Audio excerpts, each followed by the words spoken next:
Hi guys, how you doing? Good to see you. Anna Williamson here once again. Now, this video on anxiety busting, I wanted to tackle something and talk to you all about something that I see so much with my clients, so much with people in general, particularly of a sensitive nature, and something that really bothered me when I was suffering terribly from general anxiety disorder and panic disorder 10 years ago.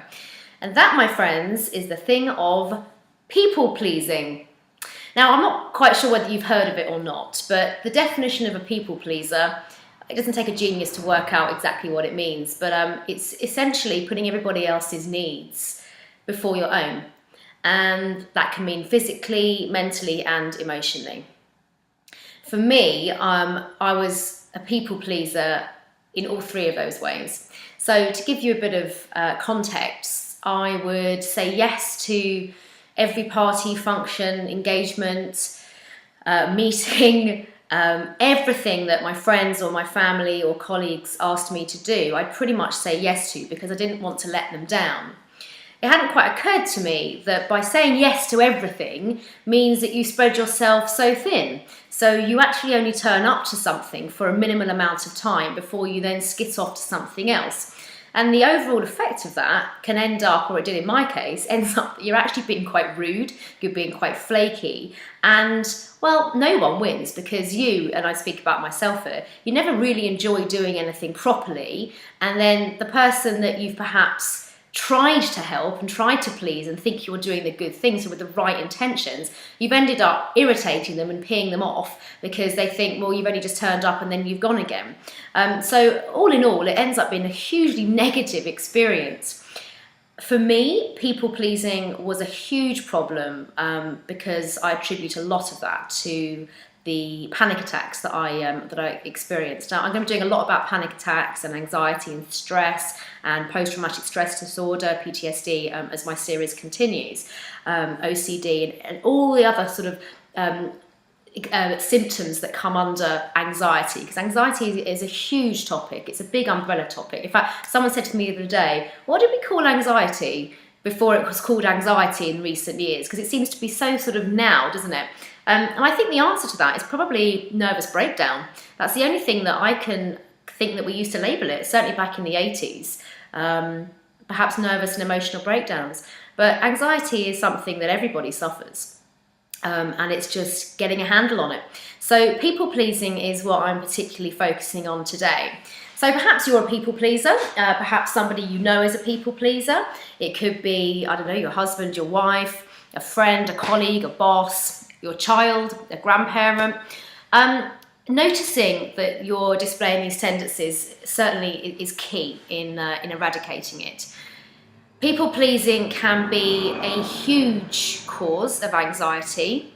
It can cause a lot of stress and it can start to spiral. So recognizing the signs early and putting techniques in place to make sure that you're not people pleasing or just to have it at an acceptable and healthy level is what is absolutely key. And that's what I wanted to share with you today because it's something I really had to learn. When I was taken off work 10 years ago, in the back of Addison Lee, at the back of ITV Tower from my wonderfully, wonderful, energetic job as a children's TV presenter, for me, it was the people pleasing that really, really ended up being the cause of my downfall because I was making sure everyone else was fine, the big smile was on the face, I was performing at work, I was performing at home, I was shouldering all these other burdens that I was carrying, so I was people pleasing, so I didn't let anybody down. But then what ended up happening, well, of course there comes a point where I couldn't carry on. So I'm not saying I let people down, but essentially it was a lot worse because I didn't catch it early. So I've got 3 tips for you, okay? 3 tips to recognize if you're a people pleaser and to also rein it in and to be mindful and almost a bit of a tick list with yourself, okay? So the first would be practice the art of saying no. Now, that can be a really hard thing for people, especially if you're a people pleaser, because people pleasers tend to be extremely generous, extremely sensitive, and saying no doesn't come particularly easy. Now, I'm not saying you just have to say no to everybody for anything, because that would just be unkind and impractical, but just start to notice what you could start to say no to. And if it's not no, it's saying, I can't do that right now, or can I get back to you on that? Or I haven't got time to do that right now because I need to focus on something that I'm doing, fill in the gap, but I'll get back to you if I can. It's starting to put that caveat in, which just lets you off the hook a little bit, okay? And explaining that can really help. So practice the art of saying no. Tip number 2, do something for yourself. So identify some, what I like to call me time, and choose to do something that makes you feel relaxed, something that's solely for you. Now, you might be sitting here going, oh, that's easy for you to say, you know, because I've got about 1 million kids, and I've got a job, and I've got a demanding husband or wife, and I've got a boss that wants, you know, 84 things on my desk, you know, by a deadline. Be realistic. I totally get that life is stressful and life has demands. I totally get that. But it's really important that you start to understand that by people pleasing and putting yourself on the bottom of the scrap heap, which is what people pleasers do, is going to have a horrible long-term effect, or potentially could have a horrible long-term effect, not just for you, but for all your loved ones as well, okay? You need to be the best that you can be in order for everybody else to get the best out of you. It's time to be a little bit selfish.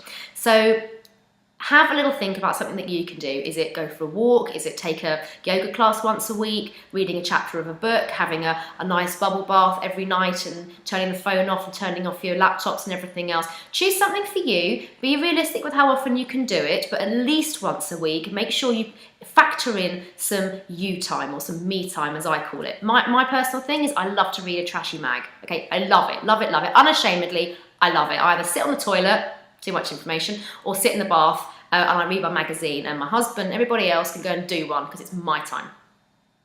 Number 3, I want you to start thinking about communicating. People pleasers say yes, yes, yes, yes, yes, yes, yes, yes, yes.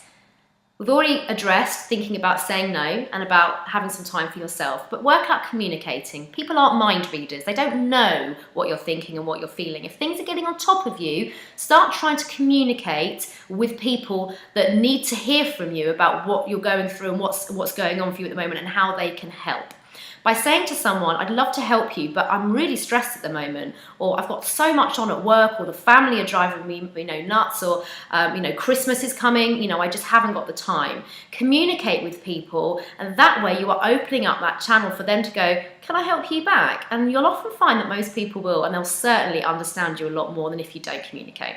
So 3 things to work on. Have a go with it. Let me know how you get on. Of course, you can tweet me. It's at Anna Williams TV. You can Instagram me. It's at Life Coaching by Anna. Or you can check out my Facebook page, which is facebook.com/Anna Williamson Official. So I'd love to hear from you. Thank you for listening. And remember, this is all about anxiety busting. You've totally got this. Help is at hand. So let's start working on that people pleasing, and let's start to really empower ourselves to be the best we can be. I'll see you next time.